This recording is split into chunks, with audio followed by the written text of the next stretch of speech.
Joining us for Primetime Local News is Peter Quinlan. How are you today? I'm good. How are you doing, Shelby? I'm very good.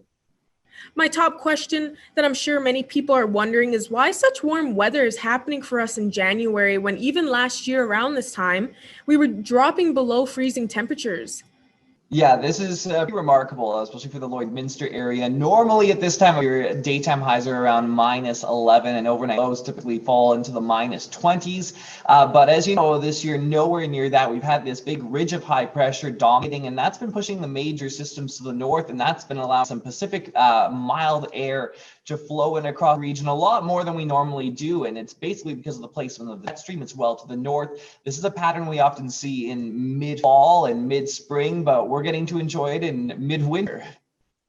And as a meteorologist, does this weather this year surprise you with how it's going so far?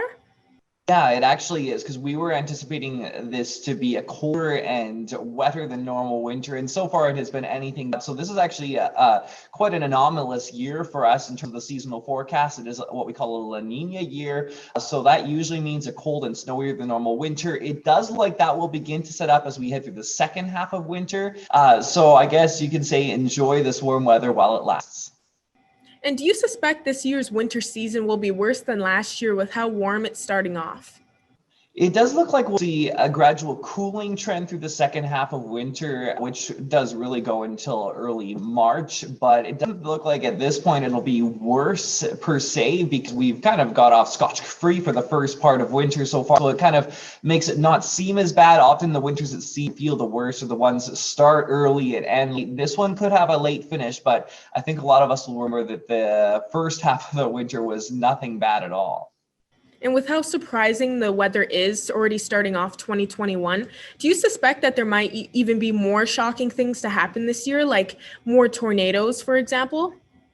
Probably in the summertime, we usually get quite a few tornadoes. We are in Canada's Tornado Alley on the present in the Lloydminster area. So it's a little bit too soon to talk about the summer severe weather season. It often is quite bad. So the potential there certainly is for that to set up this year. And I wouldn't be surprised if we have a very active year severe weather-wise.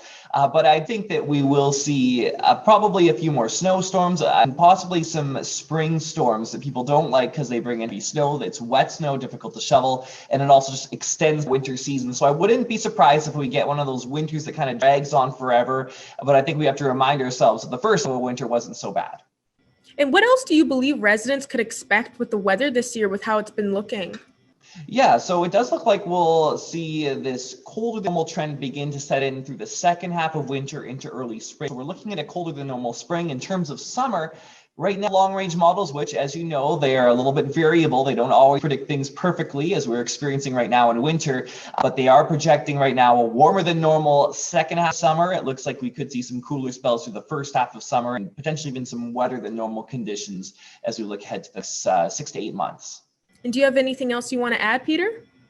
No, I think that pretty much covers it. Great. Well, thank you so much again for joining me today, Peter. Awesome. Thanks so much for having me, Shelby.